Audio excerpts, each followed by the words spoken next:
As videoaulas são uma adaptação das atividades do projeto de assistência técnica a pescadores artesanais e aquicultores familiares nos territórios do Litoral Sul, Costa do Descobrimento e Extremo Sul da Bahia, executado pela Humana Brasil, em parceria com a Bahia Pesca, por meio da SEAGRE, Secretaria da Agricultura, Pecuária, Irrigação, Pesca e Aquicultura do Governo do Estado da Bahia. Vamos para a nossa videoaula de hoje. Olá pessoal, tudo bem? Nós somos a Tarrafa Júnior, fomos convidados a ministrar esse curso de capacitação sobre aquaponia, mostrando os detalhes do sistema, como ele é composto e quais são as maneiras de você ter um sistema aquapônico aí na sua casa ou na sua comunidade. Esse curso de capacitação visa ensinar as noções básicas para a montagem e manutenção de um sistema aquapônico, ilustrando de maneira didática quais os passos a seguir para se obter sucesso nesse tipo de cultivo, trazendo alternativas práticas para adequação a diversas realidades, partindo desde sistema de baixo custo para subsistência até sistemas comerciais. O sistema aquapônico é a integração de dois sistemas de cultivo já consolidados, que é a hidroponia, que consiste em você cultivar hortaliças e algumas outras plantas frutíferas, onde as raízes elas têm contato com o nutriente diretamente, e a piscicultura intensiva, que é a piscicultura de recirculação, é o sistema de recirculação de água, onde você tem uma grande biomassa de peixes, organismos aquáticos, em pequenos espaços. Aqui a gente tem um esquema de como funciona basicamente uma hidroponia, que é um reservatório onde você dilui um fertilizante líquido na água. Essa água fertilizada, chama de solução nutriente ou solução nutritiva, ela é bombeada para as camas de cultivo e a planta absorve diretamente através da raiz esse nutriente. O excedente da água com o nutriente que sobrou retorna para o reservatório e assim você reinicia o ciclo. Isso é feito várias vezes no dia, essa bomba é acionada várias vezes no dia e faz esse sistema de irrigação e passa um período seco, depois um período irrigado e assim sucessivamente. Os componentes do sistema são uma bomba submersa, o que vai encaminhar a água para o cultivo, para a cama de cultivo, e um compressor de ar, para manter sempre essa solução nutriente aerada, porque as plantas elas respiram também através das raízes. Então você tem que ter uma oxigenação boa no reservatório e na solução nutriente como um todo. Aqui a gente tem um esquema de como funciona um sistema de recirculação de água, que a gente conhece como RAS, que basicamente é um tanque, um reservatório onde você vai criar os peixes. Esses peixes produzem um dejeto devido à alimentação e respiração. Uma bomba submersa encaminha essa água com dejetos para uma bateria de filtragem, onde é feita a degradação desses dejetos e a água retorna limpa para o sistema.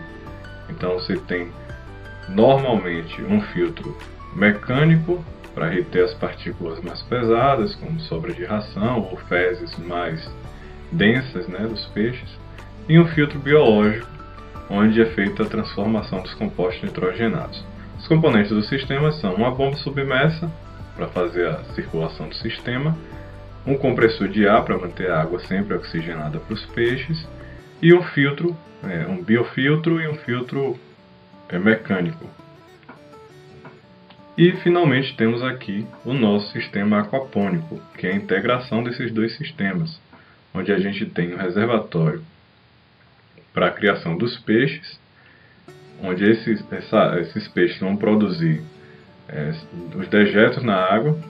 Esses dejetos são encaminhados para a cama de cultivo, onde são absorvidos pelas plantas e a planta devolve uma água mais pura, mais limpa, que retorna para o sistema do tanque de cultivo de peixe. Dessa forma, os dois organismos se complementam e se ajudam. O peixe fornece os nutrientes para a planta e a planta filtra a água para os peixes. Então a gente tem um sistema fechado, os componentes são um reservatório para armazenar essa água da cama de cultivo das plantas, uma bomba submersa que lança essa água limpa de volta para o sistema. Esse sistema é abastecido a cama de cultivo por gravidade, então precisa voltar, e um compressor de ar por questões, como já dito antes, da respiração tanto dos peixes quanto das plantas. As aplicações da aquaponia elas podem ser desde a pequena escala, como aquaponias residenciais para subsistência, ou educativas, aquaponias nas escolas, em cursos técnicos, como em média escala, semi-comercial, projetos ecológicos. Então, muitas comunidades utilizam a aquaponia tanto numa forma de subsistência da comunidade, como no comércio, uma forma de conseguir renda através do comércio, ou grande escala, que é a aquaponia comercial. Aí no exemplo a gente tem um cultivo de alface. Falar agora um pouco sobre as vantagens do sistema aquapônico. Principalmente é um sistema de recirculação, então ele se encaixa no conceito de economia circular. Então é você reutilizar materiais descartáveis, é você dar um outro uso para aquele material, reciclar. A produção integrada de proteína animal e vegetal no mesmo módulo, no mesmo espaço. Economia de água, se comparado à agricultura convencional, a aquaponia economiza cerca de 80 a 90% de água, porque a gente tem um sistema de recirculação. Então essa água ela não é descartada, não vai para o ambiente impactando. Da mesma forma que se ela não é descartada, ela não é consumida. O sistema ele se mantém praticamente com a mesma água por muito tempo. Não utiliza agrotóxicos, é uma produção 100% orgânica.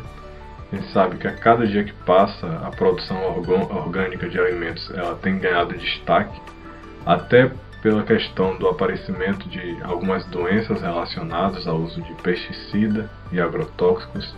Então você agrega valor ao seu produto quando você produz um produto orgânico. Alta produção em pequenos espaços. A gente sabe que a aquaponia ela é muito moldável à sua realidade. A gente tem diversos tipos de produção e dependendo do espaço que você tenha disponível, você pode adaptar ou vários tipos de produção, ou um tipo de produção isolado que se adeque melhor à sua realidade. Agora eu vou falar um pouco das desvantagens da aquaponia, que não são em si desvantagens, mas são entraves. O custo inicial é elevado comparado à agricultura convencional, então você vai ter que ter um investimento maior para iniciar do que a agricultura convencional, que basicamente você só tem que ter a terra, adubar e plantar. É rápido, é barato. A aquaponia você precisa ter um investimento maior. Requer um conhecimento específico da integração peixe-vegetal. Algumas coisas que a gente vai falar aqui que você tem que ter noção e conhecimento básico para conseguir ter sucesso na aquaponia. Limita a produção de alguns vegetais comercialmente atrativos. Nesse caso, tem alguns vegetais que ainda não são possíveis de ser cultivados na aquaponia. E pequenos erros podem gerar grandes perdas. Como a gente está lidando com basicamente 3 organismos, eu vou também falar mais para frente, diferentes no mesmo sistema, se a gente errar a mão em algum parâmetro, a gente pode ocasionar uma cascata, uma sucessão de erros, onde você vai acabar perdendo a sua produção por completo. E requer fornecimento constante de energia. Por ser um sistema circular e integrado, você tem que estar o tempo todo circulando essa água para nutrir as plantas, para limpar a água para os peixes e para manter o sistema como todo oxigenado. Então você requer energia para o bombeamento da água e circular o sistema, e também para o compressor de ar, oxigenar essa água e deixar ela sempre com níveis de oxigênio aceitáveis, porque a demanda de oxigênio nesse sistema é um pouco elevada. Vou falar agora um pouco sobre os princípios básicos da aquaponia. Basicamente é esse esquema circular, onde se inicia no arraçoamento. Você fornece a ração para o peixe consome, transforma essa ração em amônia através dos dejetos e da respiração. Essa amônia diluída na água é bombeada para a cama de cultivo, onde a gente tem grupos de bactérias desnitrificantes que vão transformar essa amônia em nitrito, um grupo, e esse nitrito posteriormente em nitrato, outro grupo de bactérias. Esse nitrato é absorvido pela planta e assim se encerra o ciclo, Se inicia no arraçoamento e se encerra na absorção do nitrato pelas plantas. O que eu falo sobre o ciclo do nitrogênio? No meio aquático, o ciclo do nitrogênio funciona da seguinte maneira: água mais peixes mais ração produz amônia. Amônia mais bactérias, nitrossomonas, produzem o nitrito. Nitrito mais bactéria nitrospira e nitrobacter produzem o nitrato. O nitrato mais as plantas produzem a água purificada. Então, basicamente, o ciclo do nitrogênio ele funciona desse modo. Os peixes vão ingerir a ração, vão ganhar biomassa e vão produzir amônia. Essa amônia é absorvida pelas bactérias do filtro da cama de cultivo, é transformada em nitrito, e esse nitrito é absorvido por outro grupo de bactérias e é transformado em nitrato. Só aí ele é absorvido pelas plantas e o ciclo se encerra. Então, esse é o básico do ciclo do nitrogênio que acontece no sistema aquapônico. Aqui a gente tem um exemplo de esquema de como acontece isso, O peixe produz amônia, a amônia sofre uma oxidação bacteriana e é transformada em nitrito, convertida em nitrito. Esse nitrito também sofre uma oxidação bacteriana e é transformado em nitrato, e só aí ele é absorvido pelas plantas. Sobre filtragem no geral, as etapas necessárias para retirar os sólidos em suspensão, porque é produzido muitos sólidos, tanto na fezes dos peixes, à medida que eles vão crescendo, quanto o resto de ração gera sólidos, e para degradar a amônia até o nitrato, que é o biofiltro, é um processo de filtragem biológica.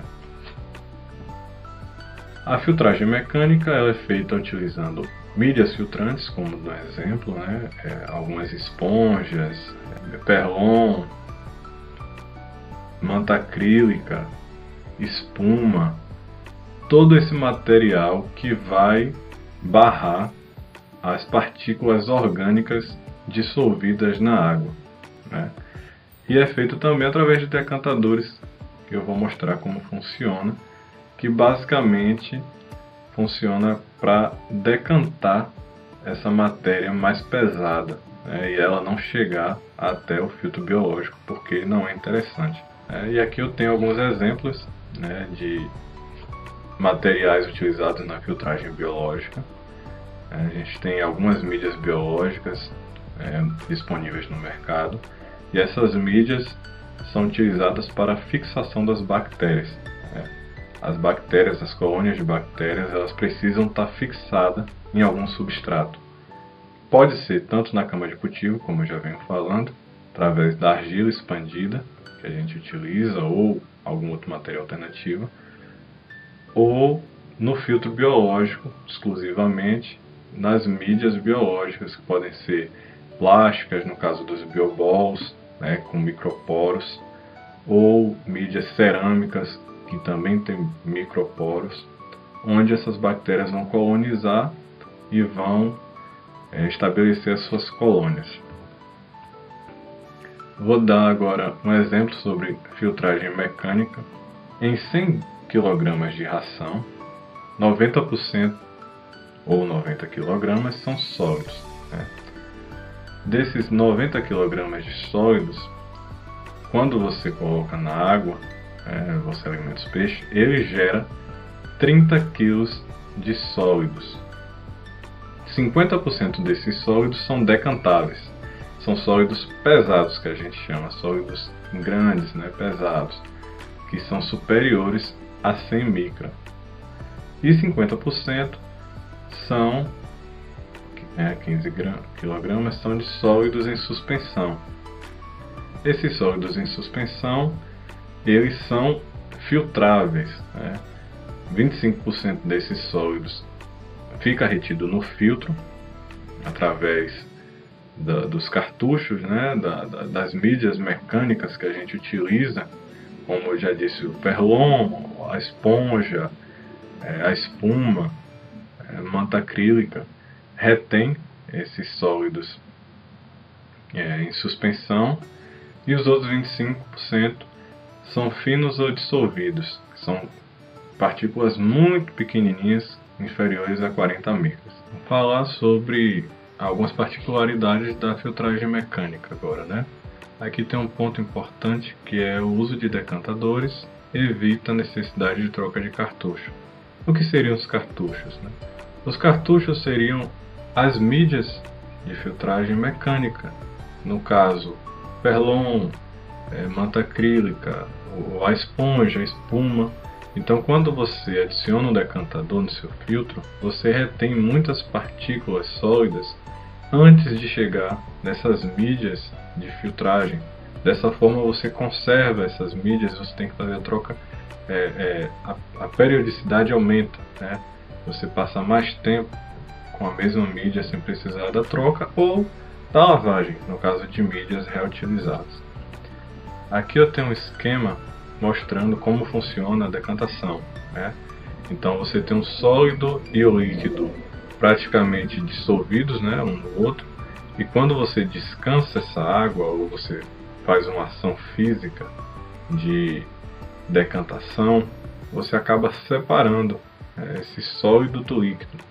Dessa forma você tem um líquido de uma melhor qualidade e você tem um sólido no fundo do sistema que pode ser removido. Eu vou mostrar alguns modelos de decantador para ficar mais claro, mais didático. Aqui a gente tem um decantador, no que a água entra pela direita, ela faz um vórtice dentro do decantador. É interessante que o decantador seja circular para facilitar esse vórtice. Nesse vórtice acaba decantando muitas partículas pesadas que vão se acumulando no fundo e só sobe, só chega até a superfície as partículas mais leves, que passarão para a próxima etapa de filtragem. Aqui tem um decantador, feito com materiais reutilizáveis, no que a gente tem uma bombona, um cone invertido e embaixo a gente tem uma saída, uma descarga desse material decantado. Esse decantador ele tem uma eficiência muito boa, porque o cone ajuda no vórtice. Você tem, além disso, as abas laterais do cone na superfície que impedem alguma outra partícula que esteja em suspensão de entrar no tubo de coleta. E à medida que essa água vai passando, as partículas que estão em suspensão elas vão se aglutinando, se aglomerando e acabam decantando também. Você tem uma descarga no fundo que facilita muito essa manutenção. Na época de manutenção é só interromper o fluxo de entrada de água e abrir a descarga, que vai sair basicamente só os sólidos que estão acumulados no fundo. Esses sólidos eles podem passar por processos de mineralização para você reutilizar essa água ainda que seria descartada, com o rejeito dos sólidos. E os sólidos pode ser, depois de secado, utilizado na agricultura convencional, como adubo. Eles são ricos em nutrientes. Então eles podem ser utilizados como adubo, podem ser colocados numa composteira. Então, dá para você reutilizar tanta água após o processo de mineralização e filtragem, quanto os sólidos secos. A filtragem biológica é o processo em que as bactérias transformam a amônia produzida pelos peixes em nitrito e posteriormente em nitrato. Ocorre tanto nas camas de cultivo, como no exemplo da foto, onde a gente pode ver a argila expandida, onde será plantado algum vegetal, e aí é um excelente local para desenvolvimento de colônias de bactérias. Ou a gente pode fazer os biofiltros, que são filtros exclusivos para abrigar bactérias e fazer a decomposição desses compostos nitrogenados em compostos que são absorvíveis pela planta, especificamente o nitrato. As bactérias nitrificantes são sensíveis à luz ultravioleta, então a ideia é que elas fiquem em local abrigado do sol. Quanto menos exposição ao sol tiver o seu filtro biológico, melhor será o desempenho dele. Aqui eu tenho um exemplo de um sistema desbalanceado. No caso, os peixes e os biofiltros são do tamanho correto, mas o sistema é desequilibrado com muitas plantas e, portanto, nitrato insuficiente. O sistema equilibrado onde os peixes, plantas e bactérias estão em equilíbrio dinâmico. O ideal é equilibrar isso, porque você consegue ter muito peixe, se tiver equilibrado. Na verdade, muito peixe não. A quantidade ideal de peixe e a quantidade ideal de plantas com um filtro bem dimensionado também, porque são os três pilares da aquaponia. Então vamos lá, como equilibrar? Eu botei alguns questionamentos básicos que você tem que colocar no seu projeto, as variáveis que você tem que levar em conta, que é qual a capacidade produtiva que se deseja, qual é o seu plano de produção, qual é a quantidade, a área que você tem disponível, o material que você tem disponível para produção, qual o método de produção dos vegetais, qual a espécie de peixe, é um ponto também muito importante, porque dependendo da espécie de peixe que você escolha ou que você tenha disponível, muda o tanto de fornecimento de ração diário, muda a temperatura da água, e aí você causa um impacto no sistema como um todo. Quais os vegetais que se deseja produzir? Isso também é uma variável muito interessante que você tem que levar em conta, porque dependendo do local que você vai implementar, às vezes não bate sol suficiente por dia para uma espécie de planta. Então você tem que adaptar para outra. Tem que ver isso quando for montar o projeto. E qual a capacidade de filtragem? A filtragem, eu gosto de dizer que é o processo mais importante que a gente tem que levar em conta, porque é um intermediário entre o peixe e a planta. Você tem que ter as bactérias intermediando esses compostos, Aí eu botei outros questionamentos aqui, De onde vem o nitrato?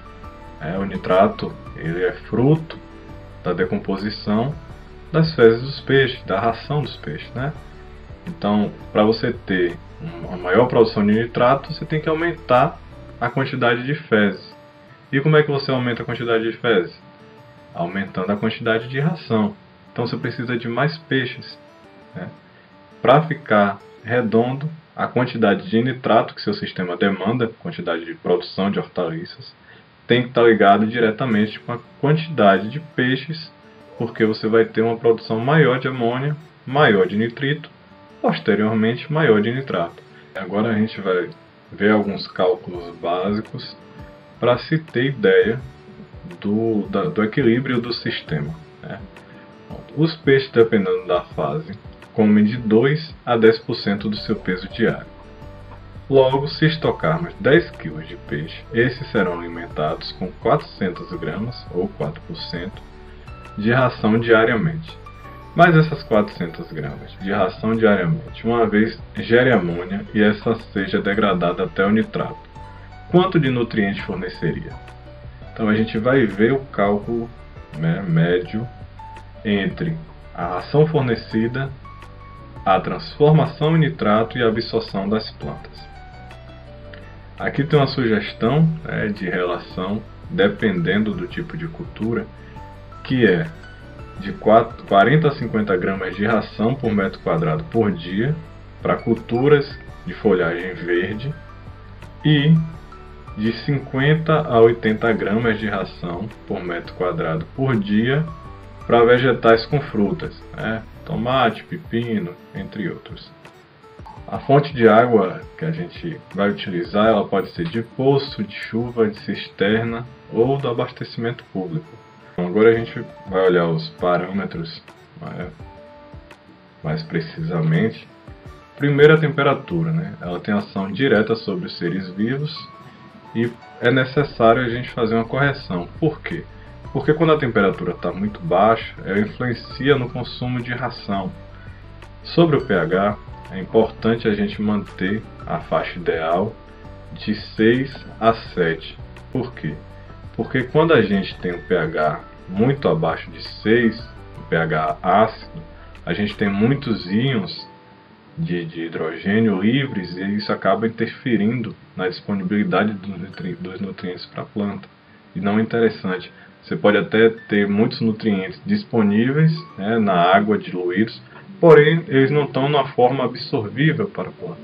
Então não é interessante você deixar o pH acidificar demais, ficar muito próximo de números abaixo de 6, de 5. É ruim para o sistema, tanto para os peixes como para a planta, para as bactérias. Da mesma forma que você tem um pH muito alto, muito alcalino, muito básico, é ruim também porque afeta também a disponibilidade de nutrientes, afeta o metabolismo dos peixes e das bactérias.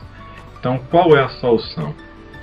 A solução é a gente tentar causar ou manter um efeito tampão, que seria a correção utilizando alguns nutrientes que têm essa característica de tamponar a água, mantendo o pH o mais próximo do neutro possível. E o oxigênio? Como é que você controla? A ideia é você ter um compressor de ar para estar oxigenando a água dos peixes, essa água passar para as plantas e para as bactérias, ter sempre índices de oxigênio altos, ou desenvolver algumas técnicas de oxigenação, como cascata ou Venturi, aeradores, para você potencializar a produção de oxigênio de forma natural ou mecânica no seu sistema. E aqui a gente tem um dos principais vilões da aquaponia, que é o surgimento de algas, porque as algas competem diretamente com as plantas por nitrato disponível e com os peixes e com o sistema como um todo por oxigênio. Então não é ideal a gente ter o surgimento e a proliferação de algas no sistema. Significa que tem alguma coisa desregulada, seja o pH, o excesso de nitrato, ou dureza elevada, ou temperatura. A gente tem que ter esse acompanhamento diário para manter sempre os parâmetros ideais e não ter nada em excesso ou em falta, porque um sistema desequilibrado acaba acontecendo isso aí, o surgimento de algas e competitividade com os nossos organismos. Agora eu irei falar sobre as três principais formas, os três principais métodos de cultivo de vegetais no sistema aquapônico. O primeiro método é a cultura imersa. Nesse método, além do reservatório de peixe, a gente precisa ter mais alguns reservatórios onde vão ser plantadas as hortaliças. É um método muito efetivo porque a planta vai estar em contato o tempo todo com o nutriente disponível, porém demanda espaço, demanda dos reservatórios e também de uma oxigenação extra. Então, embaixo de cada placa dessa, dentro de cada reservatório de plantas, de plantio, é interessante a gente ter uma aeração extra, seja uma derivação do seu compressor principal ou uma renovação de água constante, né? Então, se o reservatório não for muito grande, você conseguir fazer uma renovação de água constantemente, você já vai fazer uma oxigenação suficiente para que essas plantas respirem e se desenvolvam bem, né? Como vocês podem ver, a gente tem aí no final dos reservatórios o decantador e o filtro biológico, né? O segundo método utilizado na aquaponia é o NFT, né? Que é o método de filme nutriente, no qual consiste de uma tubulação perfurada, onde vai ser plantadas mudas, e uma quantidade pequena de água passando constantemente por essa tubulação. Então, a planta não vai estar totalmente imersa, né? A raiz não vai estar totalmente imersa, vai ter partes aéreas e partes em contato com a água. Também vai estar em contato o tempo todo com a água nutritiva, né? Com os nutrientes, e você tem uma oxigenação natural, né? Nesse sistema. Esse sistema é muito utilizado nas hidroponias, é um sistema já consagrado, e também, como o anterior, você precisa, após a cama de cultivo, dos filtros, tanto do decantador quanto do filtro biológico. E o terceiro sistema, muito utilizado, é a cama de substrato. Esse sistema ele é muito indicado para plantas de médio porte, né? Plantas que têm uma estrutura maior, porque ele facilita um enraizamento dessas plantas no próprio substrato. Então você consegue ter algumas frutíferas, como tomate, ou algumas outras plantas de folhagem que tem um porte maior, porque ela tem estrutura na raiz para sustentar a planta. Nesse sistema, vocês não estão observando filtro, porque a própria cama de substrato ela já funciona como um filtro biológico. Ela é um abrigo de bactérias e ela faz essa filtragem no próprio sistema. Então, o filtro ele não é tão necessário quanto nos outros tipos de sistema. Eu vou mostrar algumas imagens agora, demonstrando realmente como é cada sistema desse. Aqui a gente tem um exemplo de uma cama de substrato, muito parecida com o modelo, né? Onde você tem 3 camas de cultivo, um sump que vai receber essa água excedente da cama de cultivo e o reservatório dos peixes. É um sistema muito prático, e muito utilizado. Aqui a gente tem um exemplo de filme nutriente, sistema NFT, que é muito indicado para quem tem pouco espaço, porque você consegue fazer uma horta vertical, você consegue fazer vários níveis. No mesmo espaço você consegue cultivar várias plantas. Então é um sistema muito compacto, muito acessível e muito eficiente também.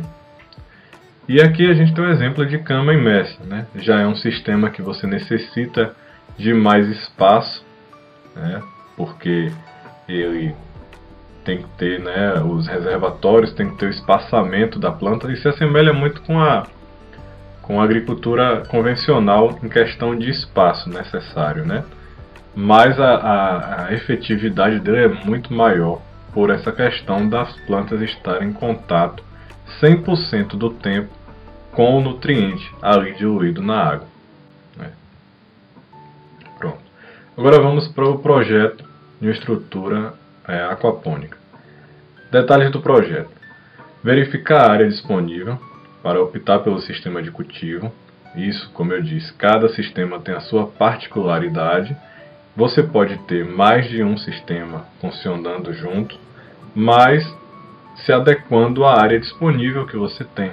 Então você tem que verificar a área, incidência de sol, disponibilidade de raios solares durante o dia, fotoperíodo naquele local. Verificar condições ambientais, temperatura durante todo o ano, se ocorrem geadas, chuvas torrenciais. Você terá que fazer uma estrutura de proteção.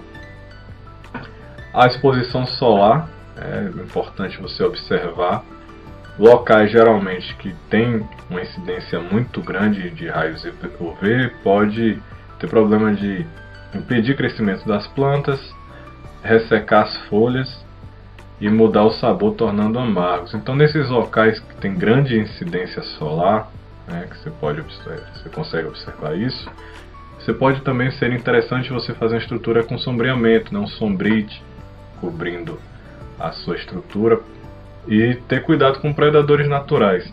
É ideal que você cerque o espaço. A gente sabe que pode ter algumas aves que são onívoras, que comem hortaliça, borboleta, né, lagarta, tem algumas pragas também. Então, um local cercado, coberto, é o mais indicado para você evitar perda por predação. Basicamente, o projeto da aquaponia funciona nesse modelo aqui. Um tanque de peixe, um filtro mecânico, filtro biológico e o container hidropônicos, né, ou a cama de cultivo. Pode ser cama de cultivo, pode ser NFT, aí vai variar da sua realidade.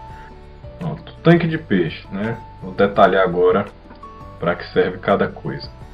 O tanque de peixe. O formato, quanto mais próximo do circular, melhor, porque um tanque quadrado ou retangular, ele acaba segurando muita partícula, muita sujeira, dejetos nas suas quinas, né? Você acaba tendo zonas mortas, vou dizer assim. E além de que também o tanque circular, além dele concentrar tudo no meio, você tem uma melhor saída dos dejetos que vão se concentrando no meio do tanque. Você ainda tem a questão da natação dos peixes, né? Os peixes nadam muito melhor num tanque circular do que num tanque quadrado. A cor interfere no estresse e na temperatura, então preferir cores mais escuras por conta do estresse, você evitar o estresse do peixe, ficar num ambiente mais relaxante, e também cores que reflitam a luz do sol para evitar que o tanque superaqueça. O volume condizendo com a densidade da espécie, então quando você for escolher a espécie tem que pesquisar qual é a densidade média, metro cúbico ou metro quadrado. Durabilidade, que é ter resistência a intempéries. Então tem várias formas de você fazer um tanque de peixe e você deve optar a questão do custo-benefício. Às vezes o mais barato ele dura muito pouco. Filtragem. O cálculo de filtragem biológica depende da quantidade de peixe tocado, pois a produção de amônia degradada pelas bactérias está diretamente ligada à quantidade de ração ofertada. Assim, a área de filtragem deve estar de acordo com a capacidade de manter uma colônia de bactérias saudáveis. Isso é um cálculo direto, proporcional. Se você quer aumentar a quantidade de peixe no sistema, você tem que aumentar a quantidade de filtragem biológica. Filtragem mecânica. Eu falei já da importância, decantadores e tal. E por que ela é tão importante? A gente tem. Ela evita que a mídia biológica colmate. A filtragem biológica ela é aeróbica. Ela sendo aeróbica, ela precisa que todo o seu filtro biológico tenha oxigênio dissolvido e as bactérias elas se fixam nessa mídia biológica, seja a argila expandida, seja o biobol, seja as mídias cerâmicas, a bactéria precisa se fixar na estrutura. Quando você joga muita matéria orgânica dentro do filtro biológico, o que acontece? A colmatação, que é a cobertura dessa mídia biológica. Quando você cobre a mídia biológica com matéria orgânica, você impede o oxigênio de passar ali. E com isso, você acaba matando a colônia de bactérias e você acaba impedindo o fluxo, o que novas colônias se formem ali, porque sua mídia vai estar toda colmatada de matéria orgânica. Então, por isso a importância do filtro mecânico. Ele retém boa parte dos sólidos e dessa matéria orgânica, impedindo que isso chegue no filtro biológico. O filtro biológico é para trabalhar com água limpa, é para trabalhar com os produtos diluídos, muitas vezes que a gente não consegue perceber a olho nu. Então é para a água estar bem limpa e só praticamente fazer a transformação desses compostos nitrogenados que estão bem diluídos na água. A importância do filtro biológico. Uma das é essa.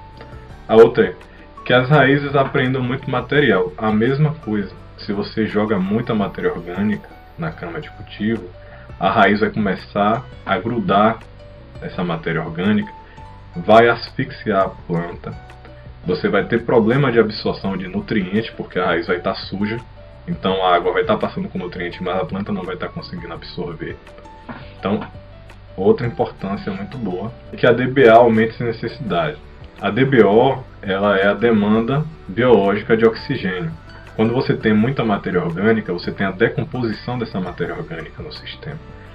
E a decomposição, ela acaba sequestrando muito oxigênio para acontecer, além de produzir o gás sulfídrico, então dá um cheiro de ovo podre, né? Dá um cheiro ruim no seu sistema, porque você tem excesso de matéria orgânica em decomposição. Então, o filtro mecânico evita tudo isso. Aí que pode ser feita com diversos materiais, mas os mais indicados são os decantadores. Aqui eu botei um filtro biológico, né? E o decantador basicamente consiste em você criar barreiras para que esses sólidos pesados, né, não cheguem até o filtro biológico. Aqui um exemplo prático do que seria a filtragem por completa, a estrutura de filtragem, usando aquele decantador. Então a água entra por cima, o joelho faz com que ela gire, né, faça o processo de vórtice, e só o que está mais leve, o que está mais fino, acaba subindo e passando para o filtro biológico, que é o da esquerda.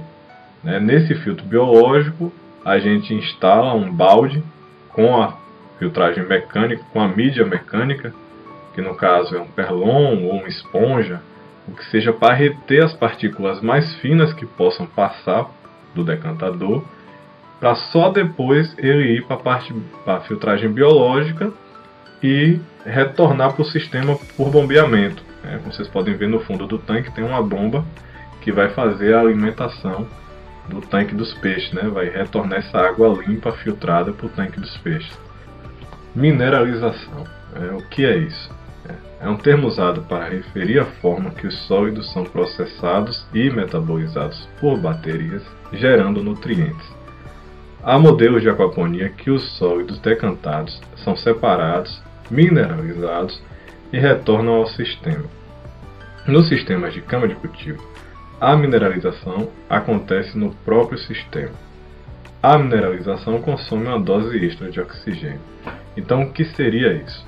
Lembra quando eu falei lá no início de economia circular, que até o rejeito da aquaponia a gente pode reutilizar? Pois é, basicamente isso. O que a gente tira do decantador, os sólidos mais pesados, eles são ricos em nutrientes. Então a gente tanto pode mineralizar e botar eles de volta no sistema de aquaponia como uma forma de nutriente, né, de botar os nutrientes a mais no sistema de novo, ou a gente pode usar eles como adubo orgânico numa agricultura convencional, por exemplo.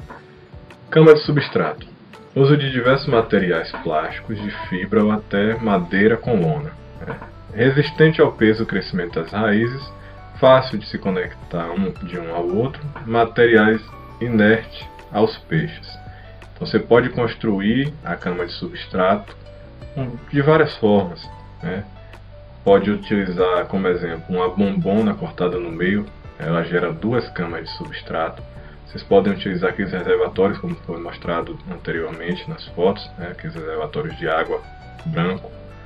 Vocês podem utilizar madeira e lona, desde que esse material utilizado na cama de substrato não solte nenhum produto químico. Então, às vezes uma bombona que foi utilizado com algum produto químico, pesticida, algo do tipo, não é recomendado utilizar porque vai causar problema no tanque de peixe. O formato retangular é o mais comum, 1x3, até por causa do espaçamento das plantas que a gente cultiva. Distribuição dos nutrientes é importante, então você botar uma ponte, uma entrada de água num lugar e uma saída do outro lado para que toda a cama de cultivo tenha disponível esse nutriente, não tenha cantos mortos na cama de cultivo. A profundidade mínima recomendada é de 30 centímetros.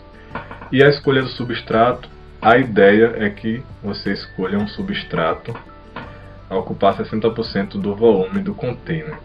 E também, de preferência, escolher substratos leves para facilitar a sua mão de obra, facilitar a estrutura, não precisa ser uma estrutura muito reforçada.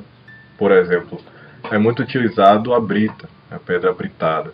Porém, você precisa de uma estrutura muito mais reforçada para sustentar o peso de 30 centímetros de altura de uma brita por 1x3 do que a argila expandida. A argila expandida é muito mais leve, então é mais recomendado utilizar substratos mais leves, Como exemplo aqui, a argila expandida. Vou falar agora um pouco sobre a técnica de filme nutriente. É uma excelente técnica porque ela tem melhor uso de pequenos espaços. Como eu falei, você pode usar até um corredor para fazer essa técnica. Maior economia na instalação, porque utiliza basicamente tubos de esgoto, então o custo é muito baixo. Melhor uso de água, pois minimiza a evaporação, porque é praticamente um sistema fechado. Utiliza a gravidade para a distribuição hídrica. É mais ergonômico, ela é adaptável ao local. A vazão recomendada é de 1 a 2 litros por minuto. O excedente deriva-se para o tanque de peixe, então você bombeia a água para cima do sistema. O que passar desse fluxo de 1 a 2 litros por minuto retorna para o tanque de peixe. Você pode utilizar isso como uma estratégia de oxigenação. Furos devem ter de 7 a 9 centímetros de diâmetro, porque são compatíveis com copos plásticos, que são muito utilizados para a sustentação da planta no início, quando ela é uma muda. E o espaçamento mínimo de 21 centímetros para a folhagem, porque essas plantas se desenvolvem muito, forma o leque, a cabeça, e elas precisam de espaço para desenvolver as suas folhas. E a inclinação recomendada é de 8 a 12 centímetros, ou 12% de inclinação. Aqui eu tenho um exemplo de como é que funciona o sistema. O enraizamento, vocês podem ver que a planta se sustenta bem.